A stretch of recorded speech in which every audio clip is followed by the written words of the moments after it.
Good afternoon. It is Fish the Beach Bum Investor. I'm here not with a cryptocurrency discussion and report today, but with a few special guests from the Qlink team. And it's an exciting ICO that has recently launched. And I've got the co-founder and CEO, Susan Zhou, joining us, and also from the team, Toya and Alan. Qlink team, welcome. Thank you very much. Thank you. So my name is Susan. I'm a CEO of the Qlink and in charge of the operation. So anything non-coding is on my umbrella. So this is our coding guy, and Alan, our chief architect of the Qlink guy. So he leads the team behind the technology. Hi. Hello, this is Alan. It's great to see you both, and thanks very much for joining us today and giving us a little bit of insight into the Qlink project.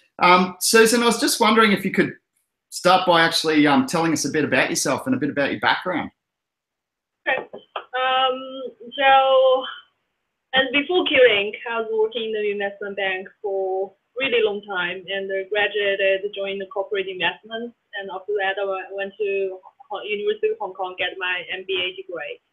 And after that, it's kind of like financial service again, investment banking plus financial service. And I think one of the most interesting things before I got into the Qlink is I thought I had enough understanding about how to start a business and how to be an entrepreneur. And I got a really chance to try in the Qlink project, and I find this is amazing work and unbelievable experience compared with what I experienced before as an investment banker. So Alan and we met about 5 years ago. We know each other, and we really get along, and we talk about internet and soft going, those things a lot.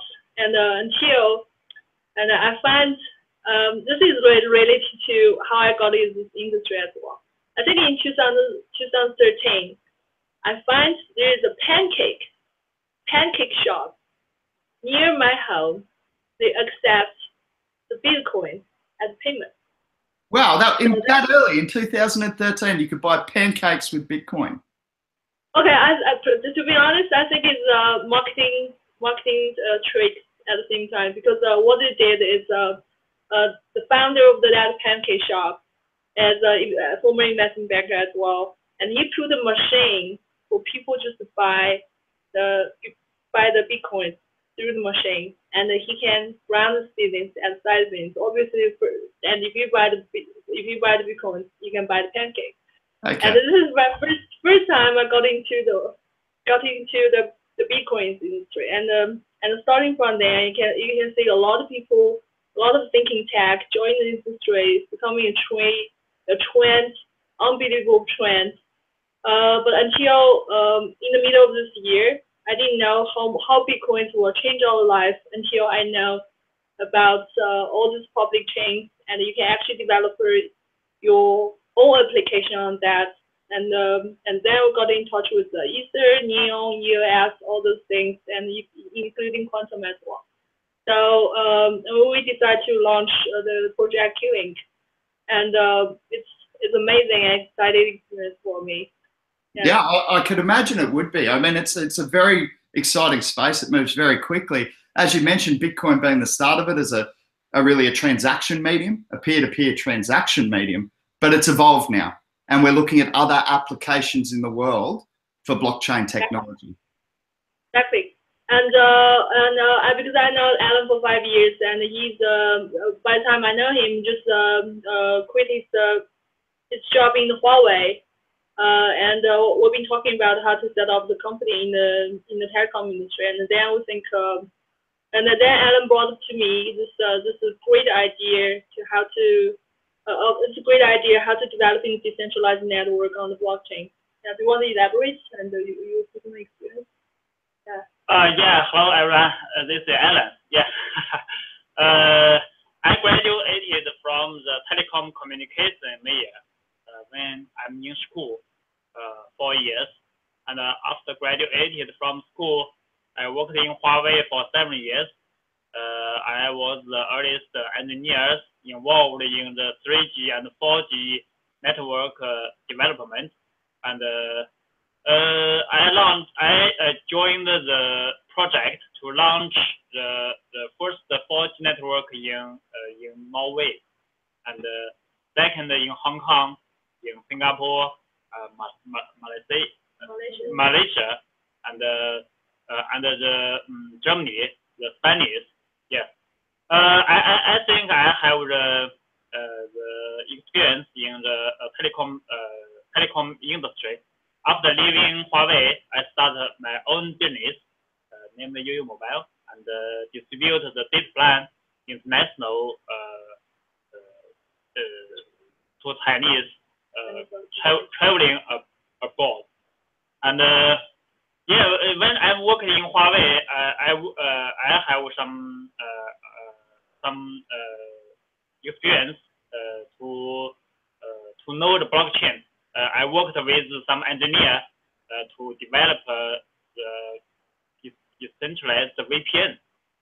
The VPN, in China, there are GFW, known as Great Firewall.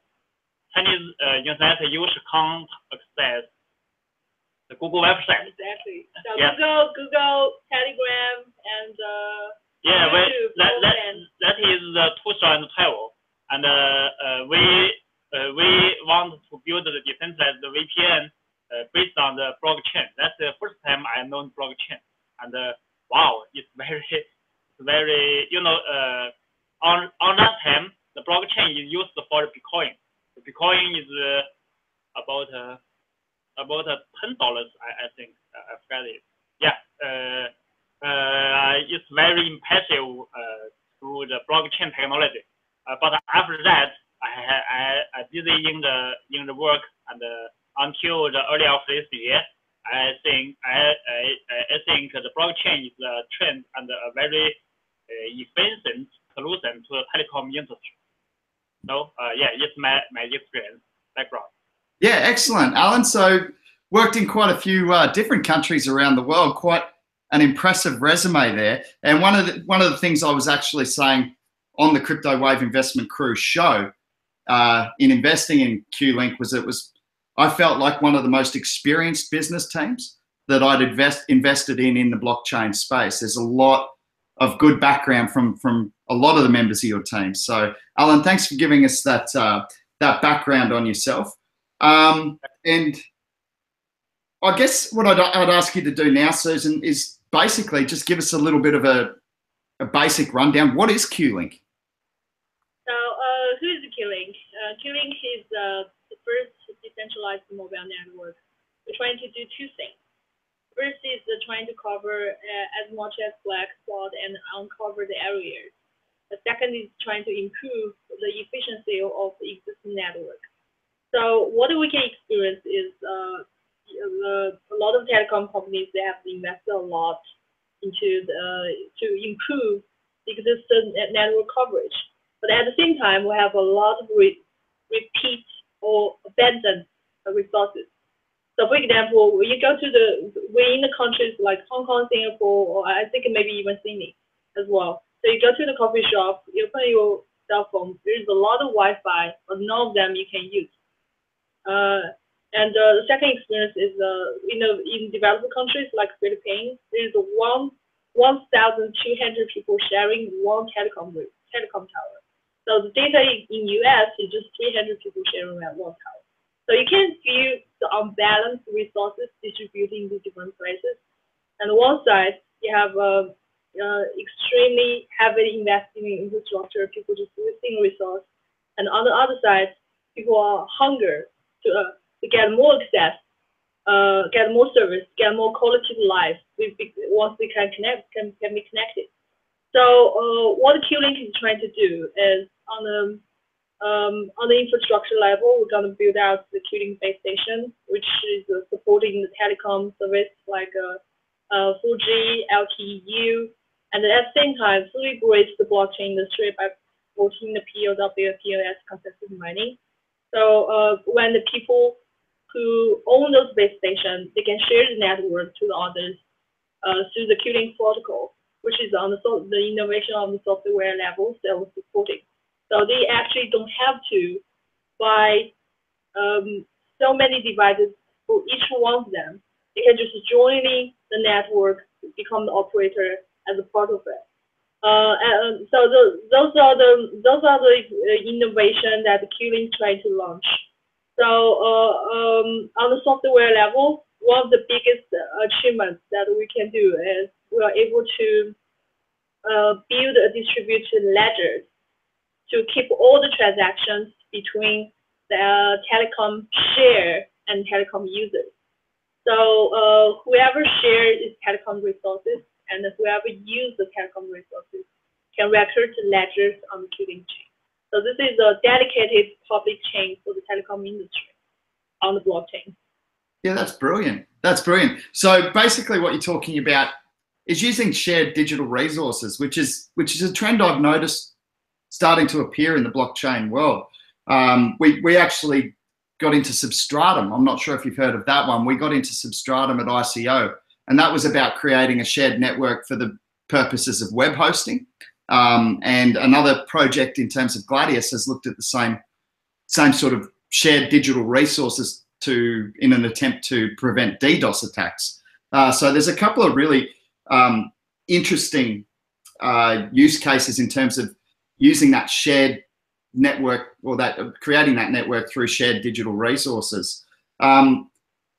These guys are taking on some pretty big opponents, but I mean, the telecommunications industry, that's about as big as it gets. So, I mean, what inspired you to take this on, Susan?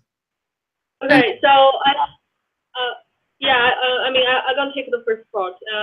I think the position of the Qlink, I mean, at least at the first, we are not to try to kill anyone. So the telecom industry is huge. It impacts everybody's life every single day. If you look at the financial numbers, the big ranking companies, some of them are telecom companies.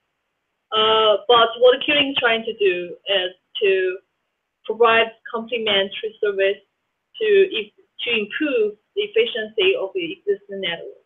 So for example, as telecom operators, they have the pain. So what is the pain? The pain is they are not able to track the content applications used on the platform, and people view them just as a pipe while pumping the water out. So,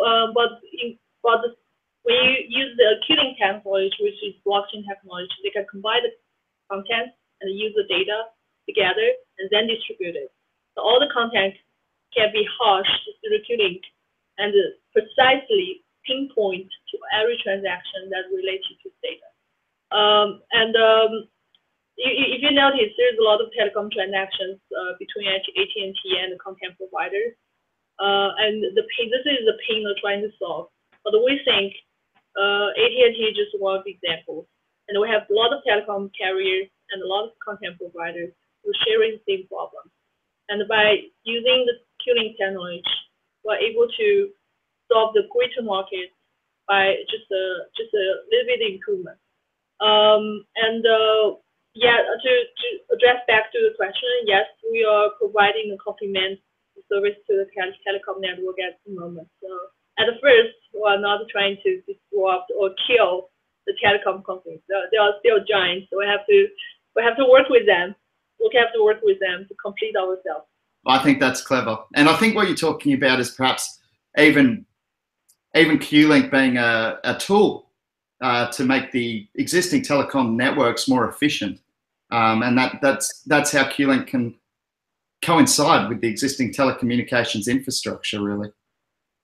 Exactly. Yes. You want to add something? At the same time, I think Qlink is building a parallel network, especially in the Wi-Fi network. You know, the Wi-Fi network is a very important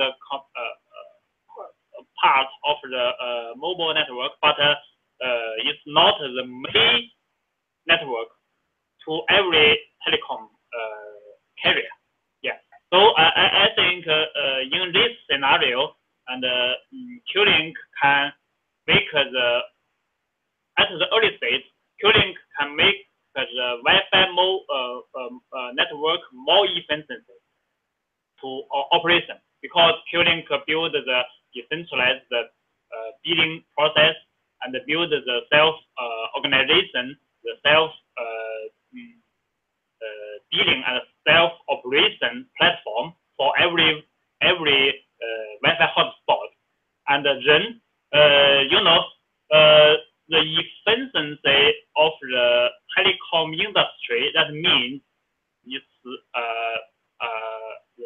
ROI, the return of investment.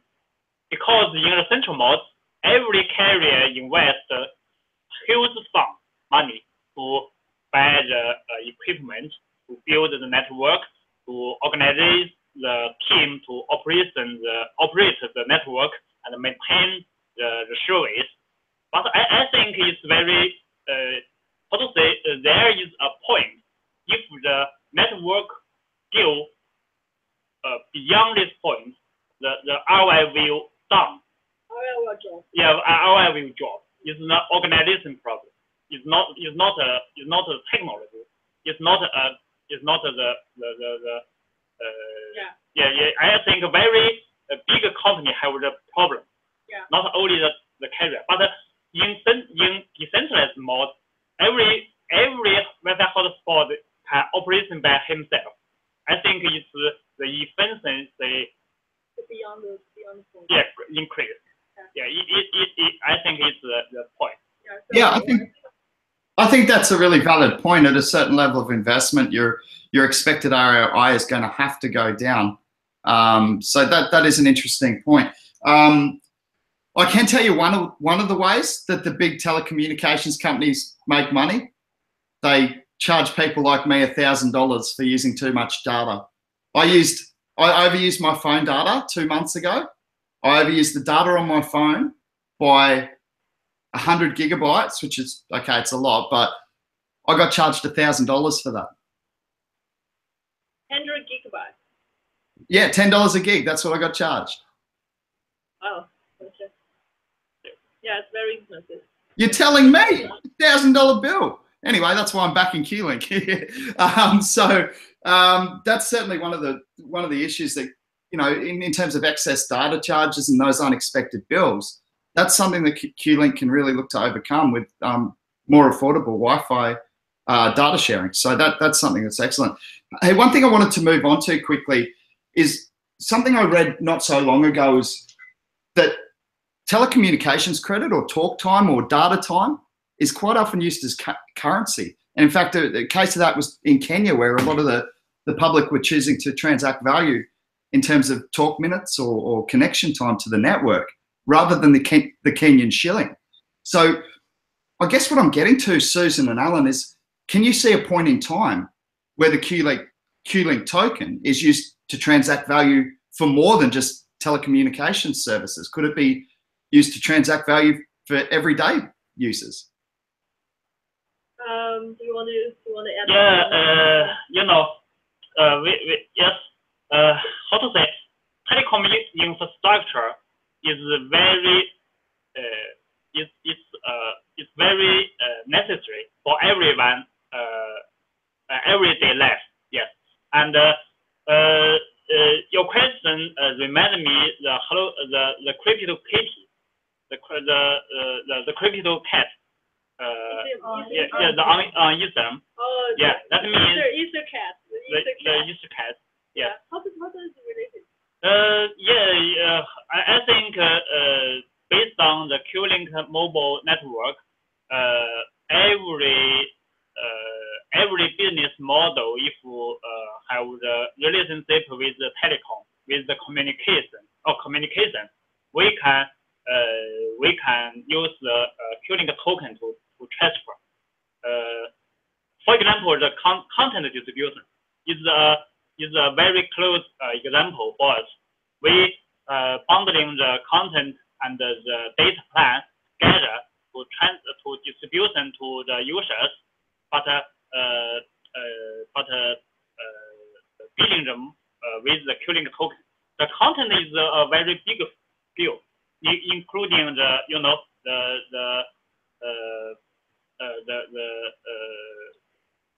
Big market. Yeah, it's a big market. For example, the crypto kitty, the crypto cat is one of the content. Yeah, for example, but your picture behind you is a content. They can for the you know. Yeah. Okay, yeah. So I think what Alan trying to say is so for example, related to experience, you would charge the $1,000 for the extra data you're using. Actually, out of that data, 30% is actually advertised, right? And sure. for Qlink, it's able to charge precisely the content to the one who trying to share. So we charge the one who trying to share is not the one forced to receive. That's a big change. And related to the example of the EtherCAT, so whoever uses the network, whoever uses the EtherCAT is actually affecting to everyone. But if we can just pinpoint to the data of the EtherCAT cat owners use to them, and it doesn't have to affect everybody's network. So this is the problem that Qlink tries to solve. Yeah, and so yes, it allows it to be compartmentalized, so that so that one influx is not affecting the entire network. I think we certainly understand that with your reference with crypto kitties there. It's been quite a phenomenon.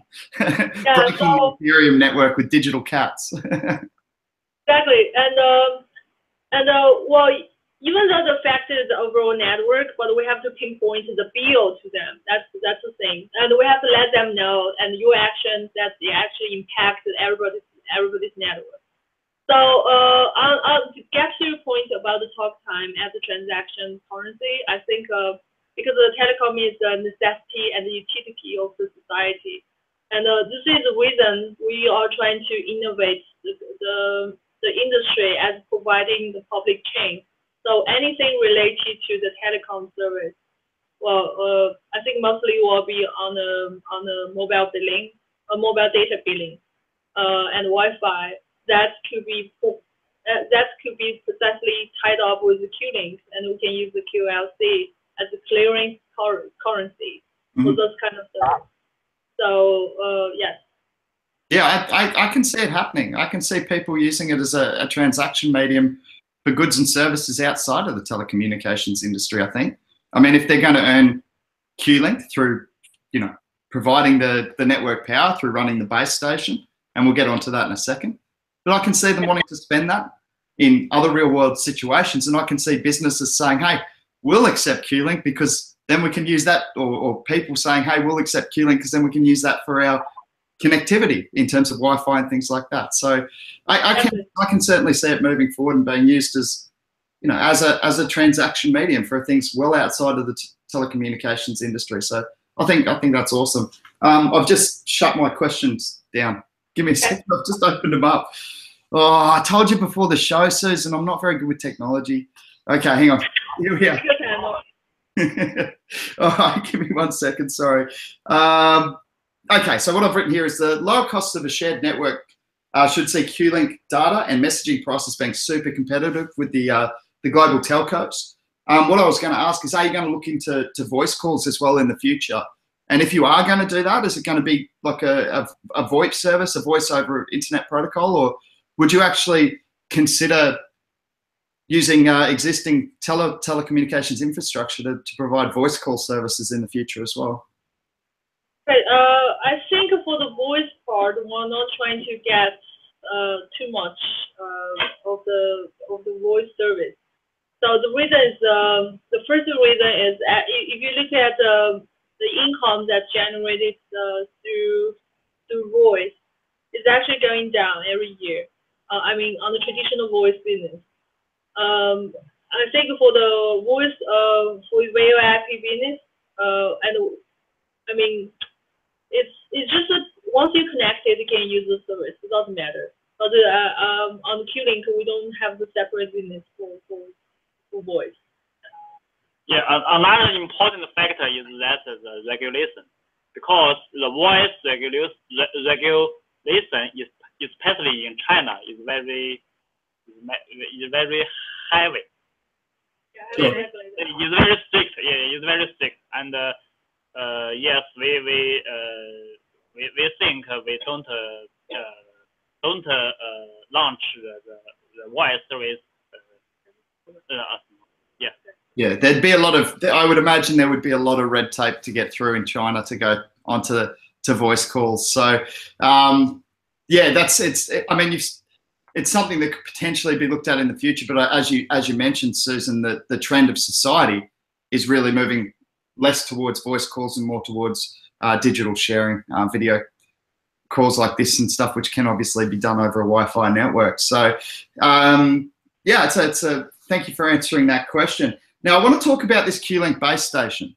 So the Qlink base station is essentially what makes Qlink tick, if you like. Now, that's due for release fourth quarter next year. Can you tell us just a little bit about the role that's going to play? I sort of touched on it by saying that that's how people are, going to be able to earn their Qlink tokens and help out creating a global network. But if you could just explain to us, either Susan or Alan, a little bit about the Qlink base station. Okay. So Qlink base station, I'm really proud of this Qlink base station because not too many teams are able to deliver software innovation and hardware innovation as well, and we're lucky to be one of them. So the Qlink base station is basically a telecom base station. So telecom base station could be any kind of shape. It could be anywhere. Provide extra network coverage.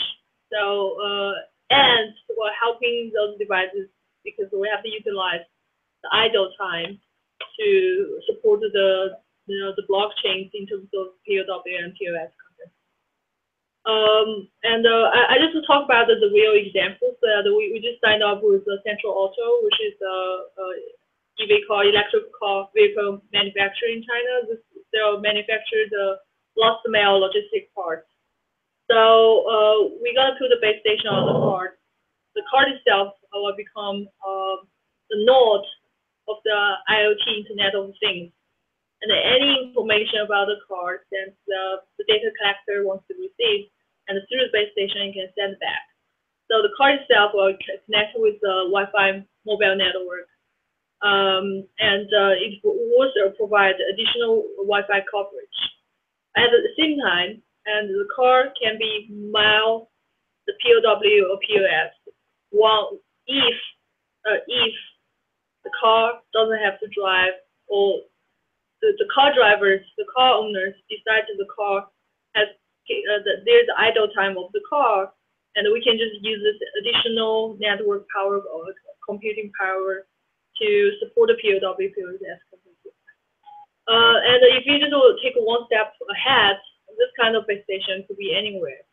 And as a base station is very important for the Qlink network. It will serve as a full node to provide the security of the Qlink network. And each node will keep the transaction ledger of the Qlink, all the transactions on the Qlink network.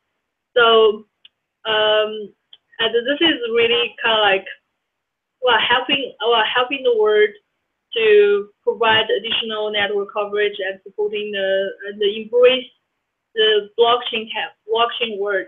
At the same time, and as take it back, and they are supporting us to build a better network. So this is a key strategy, a key step of the whole Qlink business launch.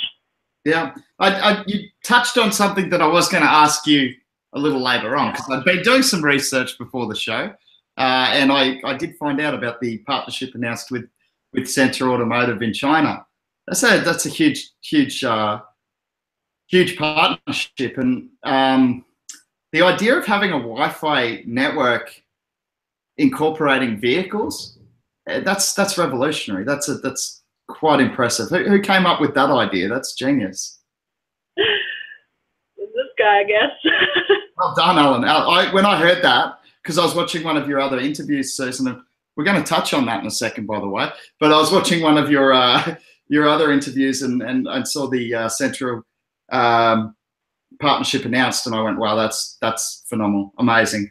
So, I mean, that's, that really gets you thinking about the possibilities of having one of the really strong, robust, accessible, versatile networks within the world. It's quite an incredible goal that you're setting for yourself. But I think with revolutionary ideas like involving automotive transport in the network itself, you know, you could be well on your way to achieving it. So I wanted to give big kudos on that one, because I thought that was absolutely brilliant. And that's one of those things that when I heard about it, I went, wow, we're in the future. So I thought that was really cool. Well, I guess that sort of wraps it up with me in terms of the basic functionality of the Qlink base station, what the value proposition of Qlink is, what the goals are going forward. We'll open it up to the people watching at the moment for questions from the public, if there are any. Just while we'll keep moving down a bit more, we've got a few more questions to get through. But in terms of roadmap, I'm just, you've actually finished the pre-sale season, and that's been pretty successful. Yes, it's going really well. I mean, we didn't expect that it could be that well, but we finished the pre-sale in 9 days. Yeah, it's incredible. Sell out in 9 days on pre-sale. So you will still be opening up to a public sale, is that correct? As long as the Neo price doesn't skyrocket and take you to your hard cap straight away, I guess. Yes, I mean, we are very carefully calculating all the numbers and how much we can give back to the community. So we're still gonna open the cross sales. As a matter of fact, we're gonna open the cross sale very soon. So, and I'm just taking this chance to encourage anyone who are interested about the Qlink, get registered on the wait list, because we only take the ones get registered. And once we announce the details of the Qlink cross sale, we want to ensure everybody has a fair chance to participate. Yes. So stay tuned. Yes. So what you're asking people to do is basically nominate how much they expect to be investing in Qlink. That's exactly. Yeah, and that way you'll be able to break it up fairly about within the people who want to get it in, within the people who do want to get in and get involved with Qlink. You're hoping to be able to break that up with the people based on their nomination. So that's going to help you figure out how much you can distribute. Exactly. That's our approach. Yeah, that's excellent. Well, I love things like that work around fairness. So that's big thumbs up from me. Going forward, beta testing, listing on exchanges, things like that. We're talking end of next year, but basically we're looking at for beta testing. And as for listing on exchanges, is that likely to come earlier, or is that likely to come after the beta testing phase starts? I think the going exchange is going to be very soon. We're going to listing the first exchange, and we're working with them on the back office integration and the testing all the data as well. So, well, I think on the exchange side, we probably already heard something. And once we announce the cross-sell details and we finish the cross-sell, and we're moving very hard with the exchange thing. So, I think the Qlink team is very professional and business driven. We have Tony and Roger; those guys have invested into about 50 ICO already. So we know how to play, and we know how to build a community. We know how to make sure the community members get compensated from the Qlink growth. That's our goal. That's our biggest goal. Yeah, I must say I first dealt with Roger over at Qlink when I first made contact with the team. He was brilliant. He was very, very helpful. Very, very, very nice man. And I must say that the Qlink Telegram group now has 4,761 members. Not too bad for only just opening recently. That's a strong community you've got building behind you already. You must be proud of that. Yeah, we're very proud of that. I mean, in terms of the this credit goes to the Qlink marketing team. We have Qlink marketing team is actually working very closely with the R&D team. So we build a lot of marketing technology. So, for example, we're able to track who invited friends, who are the friends invited by who, and into the Qlink Telegram.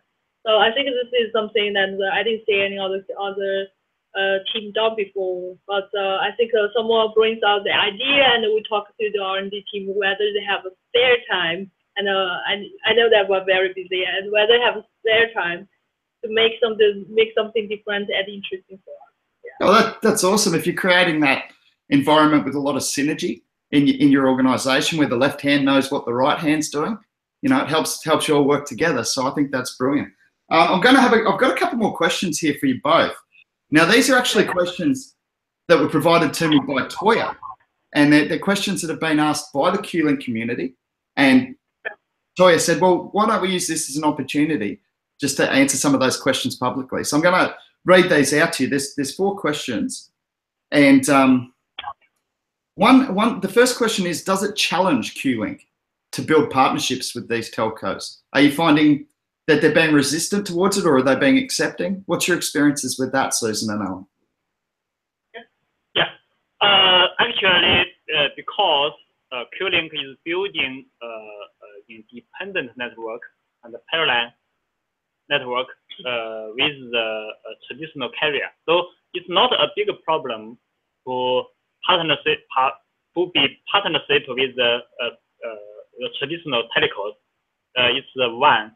The second is for the data distribution and the content distribution. We have finished the partnership with the telecoms in the interface of the top-up. It's a very simple partnership. So I think it's not a problem. And be clear that the presence of the Qlink is parallel and independent with the traditional telecom. That is the case. Yeah, excellent answer. All right, let's move on to the next question from the Qlink community. This one is, Qlink is building a very big ecosystem. Which function will be implemented at the first step, and which country will be implemented first? Sorry? So I think because if you look into our white paper, and we have this Qlink public chain, and we have different dApps running on the Qlink public chain. So dApps gonna be built first. The first application that we can roll out is Qlink Wi-Fi sharing. What we try to do is we build an app so everybody can download the app, and through the app they can connect with the different Wi-Fi. They can request the connection to different Wi-Fi owners, and the Wi-Fi owners, this is very important. Wi-Fi owners able to register the Wi-Fi, including the physical information and the unique information about this Wi-Fi, like names and MAC address, SSID, those information on the Qlink chain, so on the Neo chain. And we are able to detect the sharing and record it as a telecom asset. And through that, whoever user wants to share the registers, the telecom assets, can directly talk to the owner and sharing through the P2P sharing protocol. Okay. Yeah, this is the first application we're gonna launch. I think we're gonna launch in the first quarter 2018. Yeah, Qlink network will be divided into 3 steps. The first step is the Susan mentioned the dApp of the Wi-Fi sharing. The second step is about the public chain development, and the third step is the Qlink base station development. And we finished all of the public chain and the base station development. We can provide the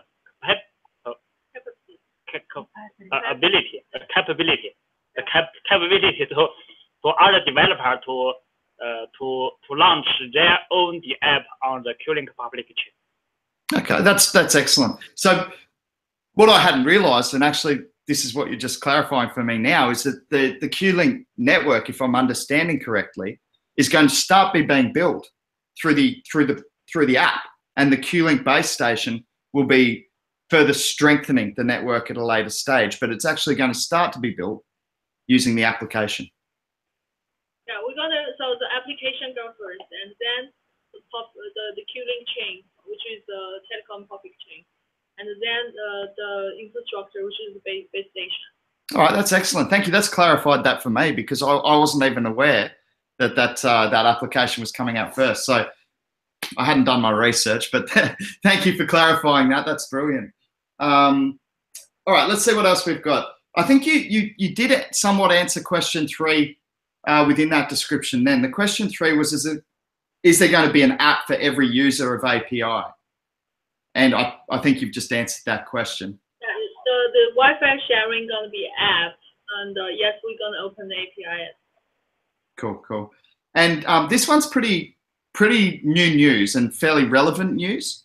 And I just want to ask you this question now. It's something I'm only just learning about myself, Susan, which probably doesn't surprise you. I'm not really good with technology, but this question is about network neutrality.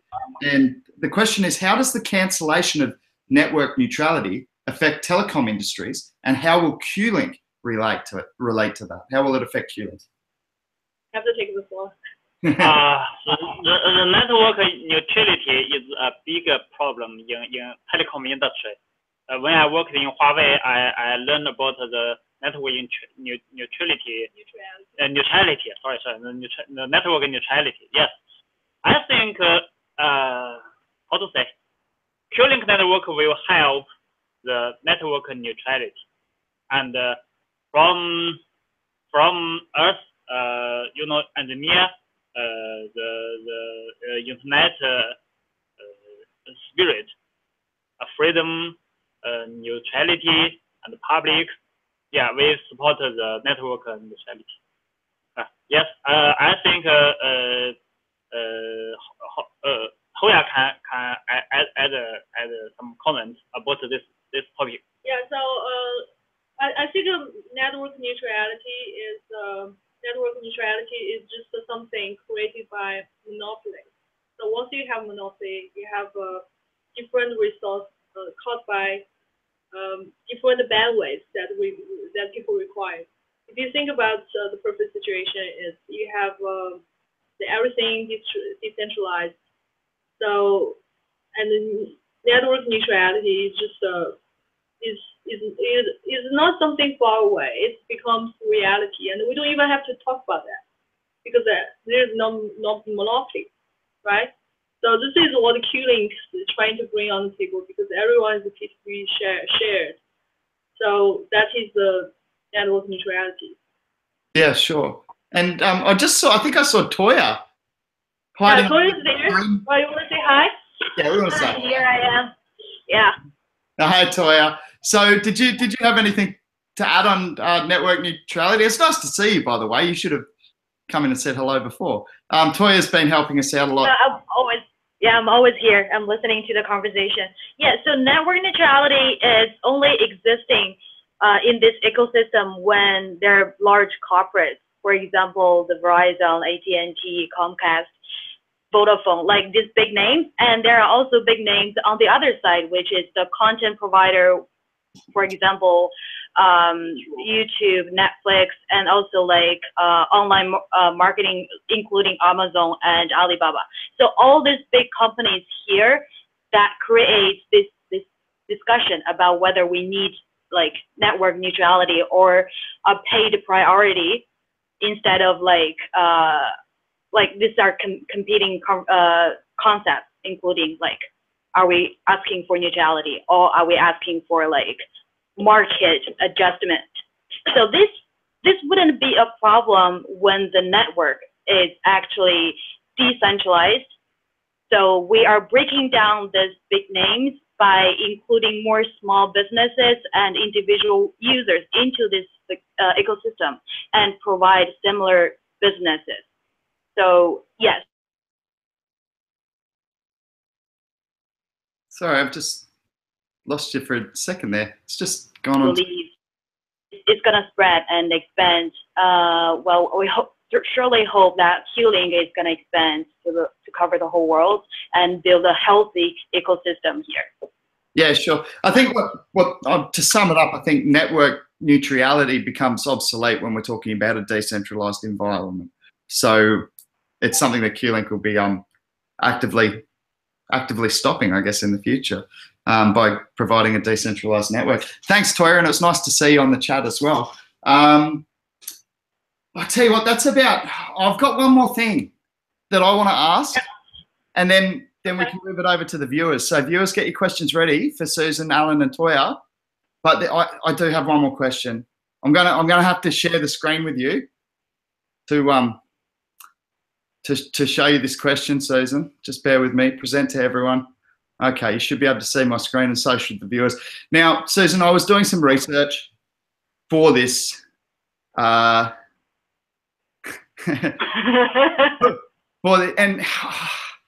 And this is what happened. I'm just going to hit play here. Cheers for your channel as well. Thank you very much for the opportunity. So we're going out on a date. Confirmed. What? We're going out on a date. It's confirmed. Is this the way that all these interviews end for you, Susan? Come and visit Hong Kong. Oh my gosh. Oh goodness! It sounds like. I can't believe you ambushed me, okay? Yeah, for those of you not aware, I didn't even tell Susan I was going to do that. I told her I like to joke around, but I didn't tell her what I was going to do. It was a good interview, Susan. I enjoyed it. I don't know. I'm sort of curious as, you know, you told me we couldn't make the interview the other day because we're busy with our ICO and everything's really busy. And now I'm just wondering whether you were just out on a date now. Did I get rejected for a date? Is that what this is?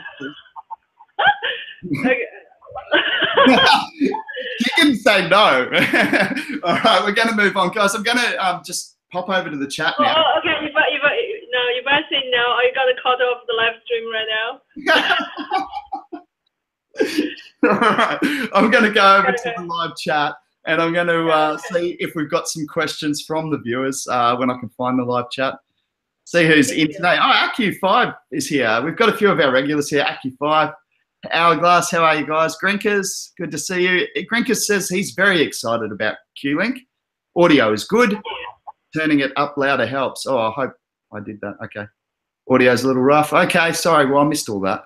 All right, Ethercept is one of our investment crew who is going to bombard you with questions, and he means it with nothing but love. But he does this to me about PIVX. He did it to the Gladius team when we had them on. So he's going to have a monster amount of questions here. And this is, he said he's only got one today, which is unusual for Ethercept. He said, how does Qlink plan to overcome user technical challenge? In fact, for this to work properly, many configuration settings would have to be configured on users' routers, port opening, QoS, etc. Now, I have no idea what any of that means because I'm not a technical person, but can you answer that question? Alan, do you want to come forward? Sorry, let's double check about again. I'll read the question again, Alan. Give me one moment. The question again was, how does Qlink plan to overcome user technical challenges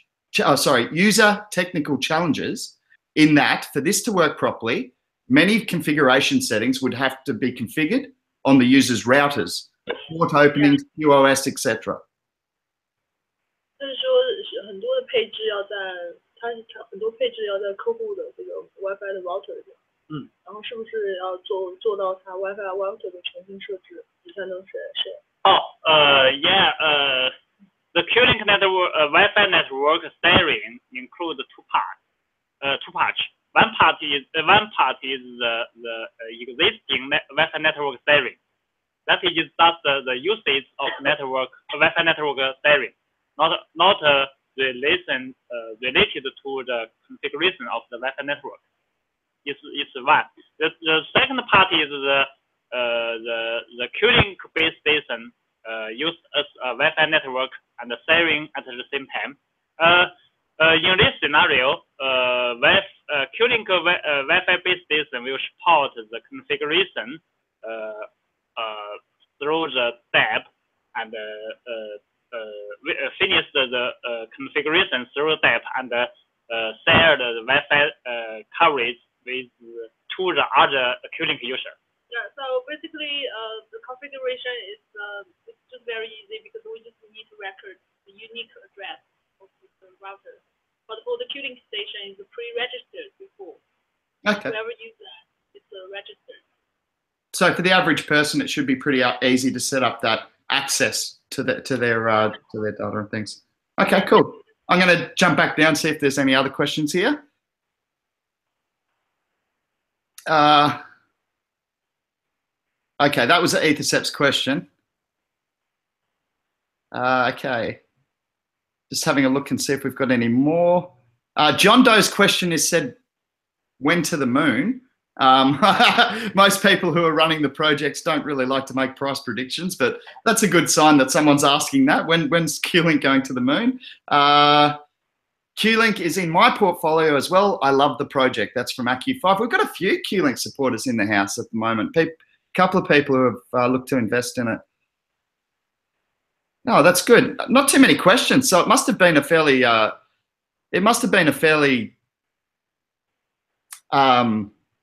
comprehensive interview with excellent answers, because there aren't too many questions from the viewers today. So we must have answered just about everything. One of the reasons is most of our community members is sleeping right now. Yeah. They're in Asia and they're sleeping right now. So. Yeah, it's probably, well, this is a few hours after my normal time as well. So most of my crew, a lot of them are overseas in the US and Europe, and maybe, I don't even know what the time is in there at the moment, but maybe they're asleep. So that's probably what has happened there. AQ5 actually has his own YouTube channel, and he's just said in the comments that I would love to have Susan and the team on my channel for a talk. So if he wanted to set that up, would that best way to do that would be to contact you guys through the Telegram group to organize if someone wants. Yeah, I have the link there, and you can just search my name, and Toya is there as well. So three of us are there as in the main, or you can contact any of the main, and they will patch you through. Speaking of your name on Telegram, I don't understand the reference. What's the sheep thing about? My name is a very romantic name. So how is so if you break the name, that's a day in Hong Kong, which means all the days every day I spend in Hong Kong. Oh really? Yeah, but what does sheep mean? So you're listed as Susan. Oh, you mean the. Okay, so part of the reason I want to keep part of my work privacy as well, so I changed the name and into sheep, and which is sorry. I just blew your privacy straight away by giving everyone your name on Telegram. But anyway, yeah, so AQ5, if you do want to get in contact with the Qlink team, they've been brilliant with me. I spoke to Roger over there. They put me in contact with Toya and Susan. I'm meeting Alan for the first time. So it's been a great experience for me. Thank you very much. And it's really fun. And I didn't expect the ambush question. It didn't come on the list. Oh, you've got to expect the ambush question when you're coming on my show. I'm going to try and embarrass you at least a little bit. Thank you very much. And so I think that's concluded our interview right now. Absolutely. And thanks very much for joining us. I wanted to thank all the Crypto Wave investment crew for coming in and asking a few questions. And thank you all for watching. Guys, look out for the Qlink ICO, the public sale coming up soon. And we'll catch you next time on the Crypto Wave Investment Crew show. Thank you. Bye.